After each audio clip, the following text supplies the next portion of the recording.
Something like kids' shows that may seem to have no purpose actually has its moments that give you something to learn. Cartoons have always been something entertaining to watch and to kill boredom. The world of animation is not something you can take its content seriously. It is all about fun and excitement, but at the same time, this is a small part of the big things inside this world. Countless episodes try to tell you something about yourself. Moments and words are said in front of you. If you focus on them, you will find what they mean. One of these things that it presented was depression, and I see a comment there coming from far away. Of all the topics that the cartoon presented, why did you choose depression? And I will answer this. Something like depression. Many may not dare to talk about it because of the terms it contains and the effect it has on the state of the person watching. But believe me, I am not here to talk about such things in this video. The reason I made this video is to take you on a journey to see what we have missed in value in this world. Believe me, there is a lot more to this than you can imagine. You're getting all hung up on imaginary problems. You gotta focus on what's real, man. You see this cup? This is literally my favorite cup. Huh. Now it's gone forever, so it's not real, and I don't care about it anymore. If you search for depression in the dictionary, the word loss will always be repeated. But what exactly is loss? Well, it's the feeling that something is missing, right? Something that makes you lost if it's absent from you. And despite this condition appearing several times in animation productions, what described this feeling more accurately and excellently is Grunkle Stan from Gravity Falls. Grunkle Stan, is that legal? When there's no cops around, anything's legal. Stan is a person who may not seem to have symptoms of depression at first glance. He's just an uncle who spends the summer in a cabin and sells strange things to people. But after the 12th episode, A Tale of Two Stans of the second season, you'll realize that he was hiding a lot about his identity, his goals, and especially his feelings. Everything that happened to him with his family and his twin brother put him in a very difficult state.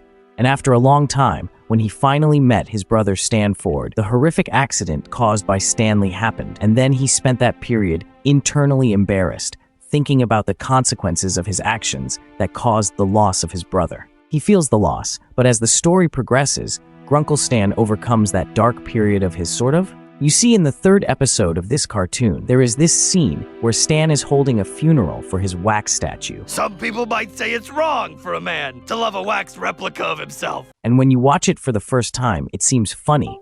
But after you finish this cartoon, it turns out that this shot and Stan's obsession with a wax statue that looks like him is a consolation for what happened with his brother. He does not see himself in the statue, but rather sees his brother. This is an attempt to fill the void inside him and the loss that afflicts him. And as it seems, this is something that still affects him even after all this time. You see this here called excellent writing. It describes the feeling and state of a person when the tragedies of the past haunt him and make him act strangely, even with a wax statue. Adventure Time is this type of cartoon that deals with many cases and gives many life lessons, including depression. There is even an entire episode that talks about this in more detail, which we will talk about later in the video. And with all these characters in this world, there is someone who embodies this word in its entirety. He is the great warrior Billy. No tongue. Billy, unlike many characters in the series, has a truly sad development. The stories and rumors that described him as the greatest hero in the kingdom of Oo were true, but when Finn and Jake met him, he was in a very bad state after he reached the conviction that heroic violence was no longer useful with the villains, and this thinking led him to feel depressed and lonely inside this cave. We can describe this as losing passion for a certain thing, as when a person thinks about stopping doing what he excels at with his personal conviction, this will lead to psychological consequences and put you in a miserable situation. But a person can overcome this state, as Billy did thanks to the two companions, and he realized that heroism is something necessary. Unfortunately, his realization was late because the Lich had taken over his body, and our hero's journey ended with a truly tragic end. But in a parallel dimension, where evil is victorious in this world, the Lich goes through the same state that Billy went through, as he became depressed after he succeeded in making life forms extinct. And this detail surprised me, as in the original dimension, Billy loses his goal as a hero, and in this dimension, the Lich has lost his purpose as a villain and is possessed by Billy's body. This shows you how Billy and the Lich are two sides of the same coin, even when it comes to their ecological struggle as hero and villain. So it doesn't matter what we did in the past or how we'll be remembered. The only thing that matters is right now. this moment. When we talk about episodes that show depression, there are many, many of them, and each one has its own way of doing so. But there is one episode that has been classified as having one of the strangest scenes.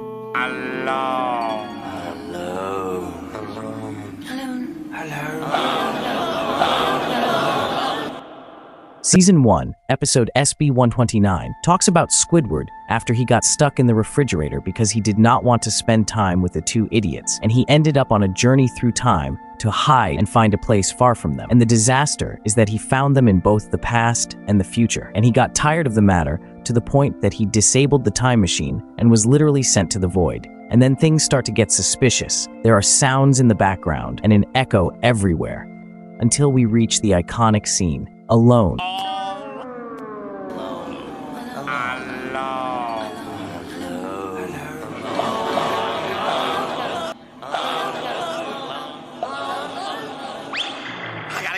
Now here the episode hits you with the facts, and I have to say that many people had their own interpretation of this strange episode. And here is my personal interpretation of this episode, and all the events that happened to Squidward were for him to learn a valuable lesson about optimism and not taking everything negatively. You see, Squidward always blamed our square sponge for being the cause of his misery and depression. He even went so far as to travel through time to get away from him. What did that lead him to? To go somewhere and live there, but he couldn't stand a single minute and began to realize himself. I miss Bikini Bottom, I miss my Easter Island head, I even miss SpongeBob. Here, everything was reflected.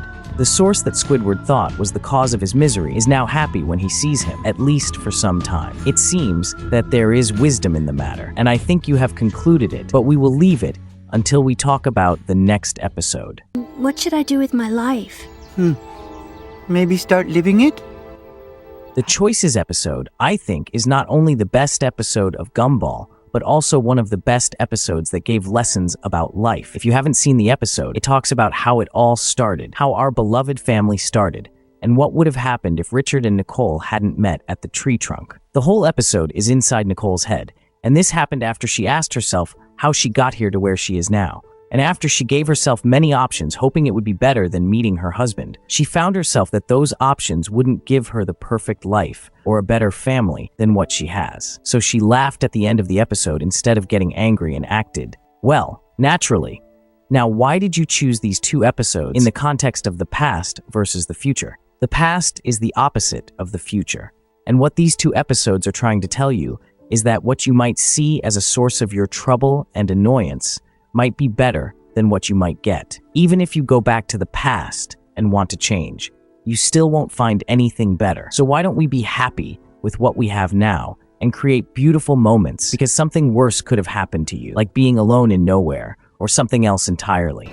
Sometimes life is like this dark tunnel. You can't always see the light at the end of the tunnel, but if you just keep moving, you will come to a better place. This phrase from Uncle Iroh really pulled me. Away from the fact that Iroh is a mass of wisdom walking on 2 feet, but his sentence applies to a character that you may not realize how great he is until you see for yourself. Are you lost? Yes. Good. Samurai Jack was and will remain the embodiment of hope for me, and his journey in eliminating Aku has already shown that there are many characters that emulate the same problem, the problem of moving forward instead of surrendering.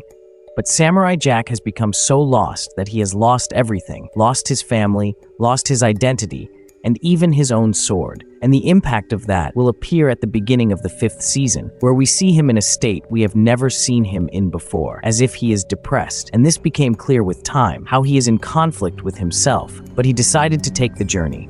A journey to discover himself, and after all the suffering that happened to him, he finally learned how to find peace even in the simplest things. And with time, he returned again to be Samurai Jack, regained his sword, and finally eliminated that disturbed personality literally. And although even in the last moment, which was sad, he decided not to give up and to move forward with a look towards the future. I see this as a lesson for all of us in the difficult periods of our lives. We must not give up and be sure to always get back up. In every fall, there must be hope. This, my dear, is what you should take from Samurai Jack. Something's different.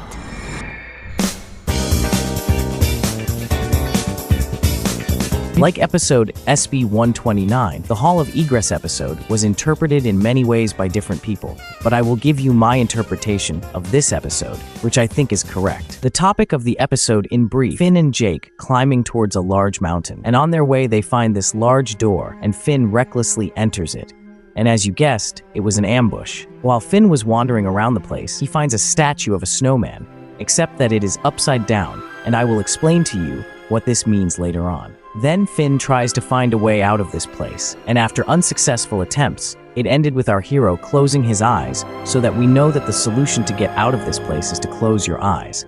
But this is a problem because Finn will keep them closed, because if he opens them, he will return to that cell, and this is what led to many events. In the end, Finn tries to live without eyes and rely on his other senses, but the surprise is that he returned to the starting point, except that this time, there is something different. Then Finn finally opens his eye and has solved the cell puzzle and returns as he was finally. I think after I summarize the episode for you, some of you might describe it as incomprehensible or not as usual, but at the same time you feel that it is trying to tell you something. And I think I have found this thing. You see, throughout the episode Hall of Egress, there was a problem with Finn. He cannot get out of this place. And suddenly another problem appeared. Finn cannot open his eyes, and if he does, it will take him back here to the starting point. And while trying to solve this problem, he makes a plan where he draws paths and he has to follow them, but all his attempts to solve this problem fail.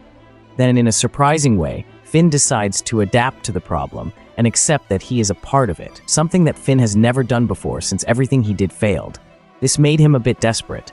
But then he realized that the solution is to respond to his problem.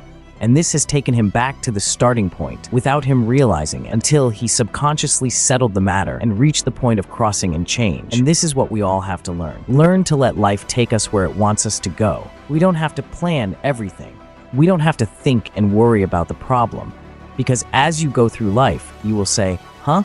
Where did that problem I was worrying about go? This episode is really beautiful and shows you that the path you decided to go is not always the solution. It can be a completely different path, and it doesn't have to be easy or rosy, but dangerous and tiring. But the surprise is that it is based on the reward you will get in the end. And this is what the snowman statue in the middle of the room represents. While trying to interpret this episode, I noticed that if Finn turned this statue the right way, this would have been the solution for him to get out of this cell. But Finn didn't want this. In fact, he didn't notice that it was the solution at all. But this is the point of the matter. The easy path may save you, but will it actually change you or give you a different experience? If Finn put the statue in its correct shape and actually got out, is he gonna happy when he saw Jake as happy as he was when he chose the difficult path?